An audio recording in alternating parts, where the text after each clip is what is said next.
Okay, today we're going to be making chicken and dressing, and we like homemade chicken and dressing, so Thanksgiving's in a couple of weeks. We do it ahead of time. Just makes it easier. You can put it in the freezer.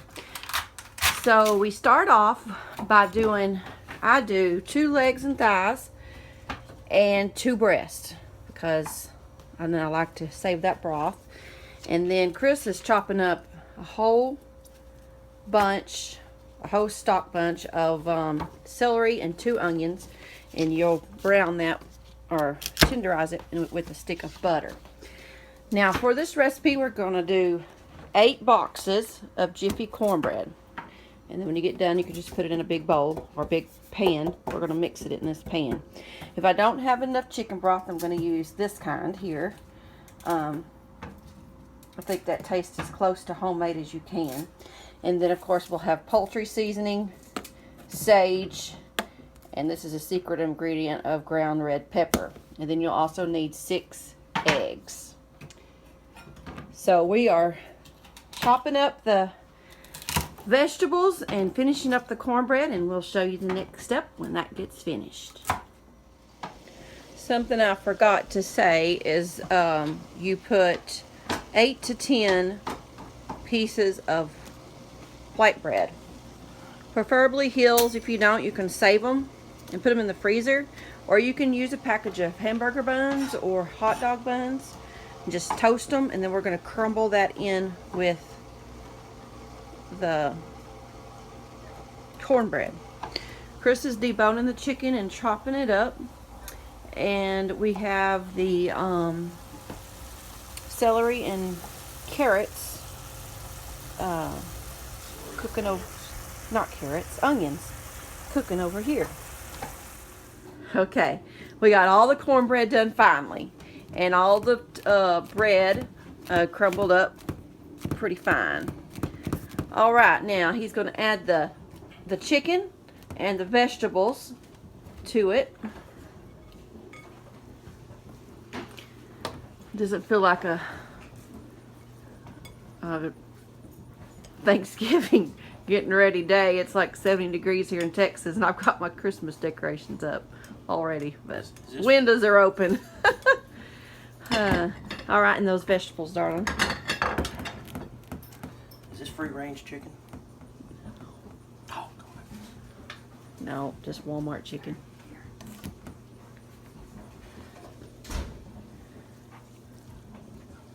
You don't want those brown, you just want them tender. It gives it a different taste, I think. They brown them.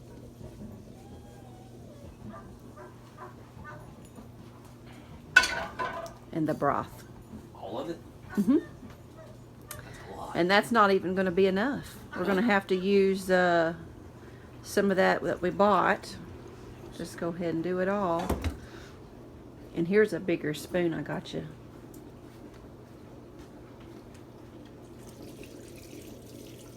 That soaks it up. That homemade broth is better, I think.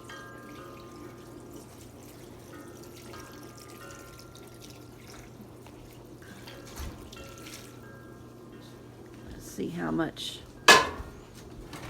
Here's one, baby.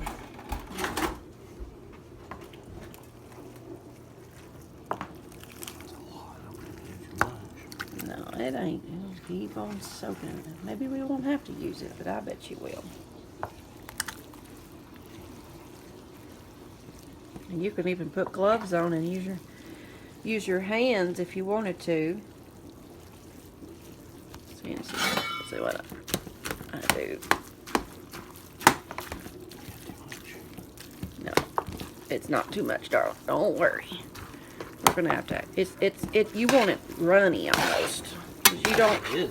There ain't nothing worse than dry dressing. Probably put about half of one of those in there. Go ahead and do that. Well, we still got we have the other bowl, or No, I already put that in there. I already put both pots in there. Shake it. It's standing in water here. What about? Let's go ahead and just do a third instead of a half. shake it, did you? Oh well.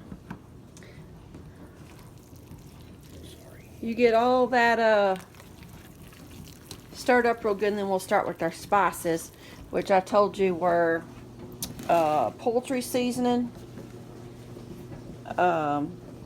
sage, and I have a secret red pepper. I got that from Paula Deen. And there's my little Christmas tree. I'll do gingerbread in here. So, if you're interested in seeing my Christmas, you can comment.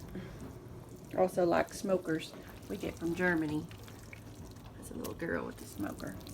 A little bit more. No, a liquid.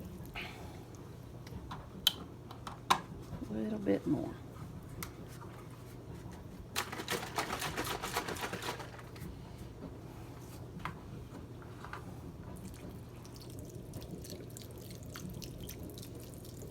Okay.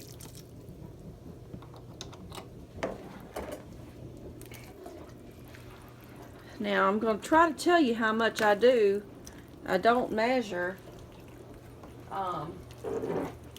Here's a couple of bottles we can use up first. These two here.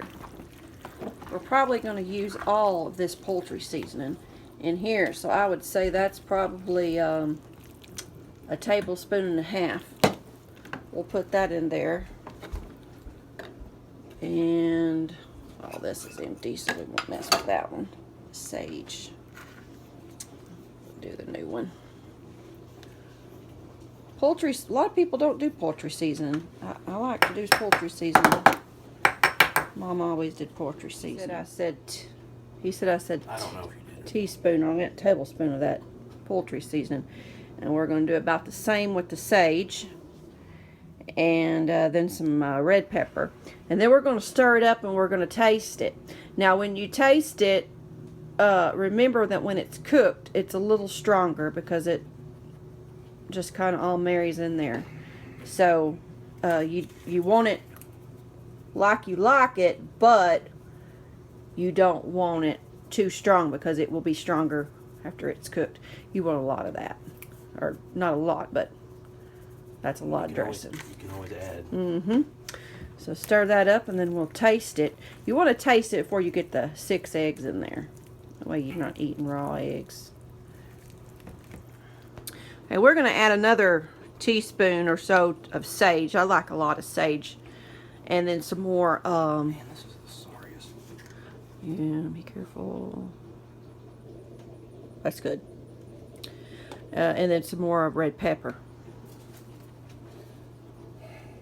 I didn't even feel that kick. I Did you? did. I think it tastes perfect already. I'm hungry. Okay, that's good. We'll try it again. Take a taste of it.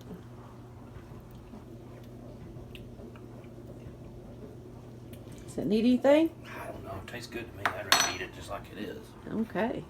You try it. All right.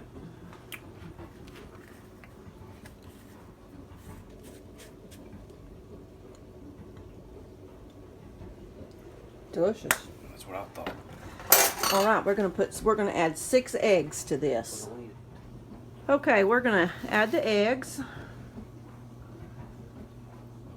Now, we always go camping the week of Thanksgiving, and it's just easier to make this out in my kitchen at home than in the trailer.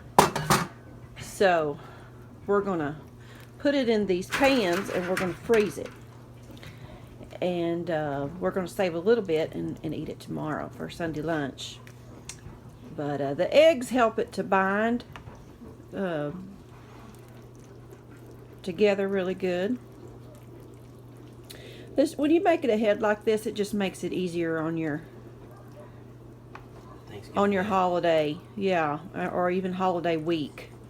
Make sure you get all. You don't want any clumps like that right there. You want to make sure that all gets in there. You might want to use that big spoon, but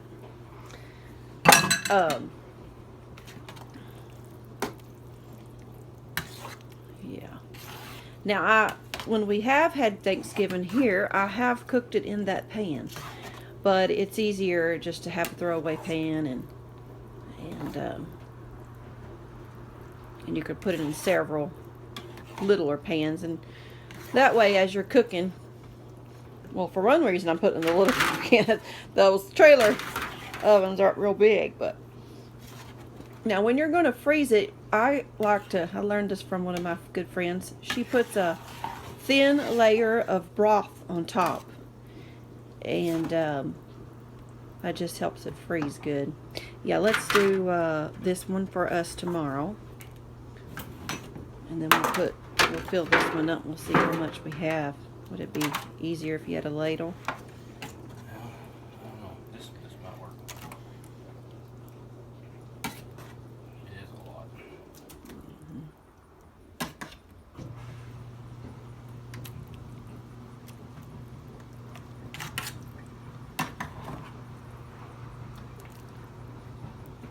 Oh, that looks good. Okay, let's not put any more in there, and then pour just a thin layer where it covers it.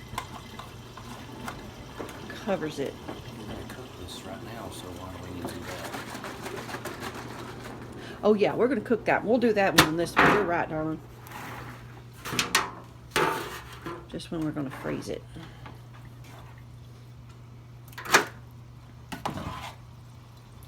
When you go to cook this, you'll cook this on 400 for probably about 35 to 45 minutes. And just check it. When the middle isn't jiggly, that's when you know it's done. But you don't want your edges to brown, so just kind of keep an eye on it. And I usually rotate my pan just because it's a big pan. A little bit more.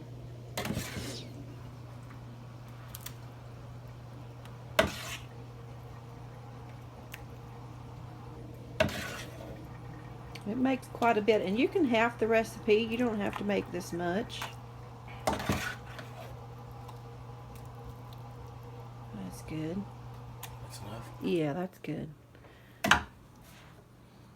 We can always do another pan too.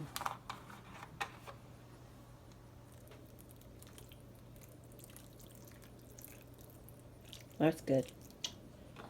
And then we're just going to wrap that up in foil, really, really good, and put that one in the freezer. Yeah. And you just continue to do that until till you got what you want. I'll show you our finished cooked one when it gets finished. I'm going to put my oven on 400, and I'm going to initially cook it for about 45 minutes or so, and then we'll check it and see if it's done. Alright, it's been about 45 minutes, and I believe it's done. See how it's not jiggly in the middle? It's firm, and it's just barely brown around the edges. It's done. It's been about 45 minutes on 400. And now we're going to enjoy it.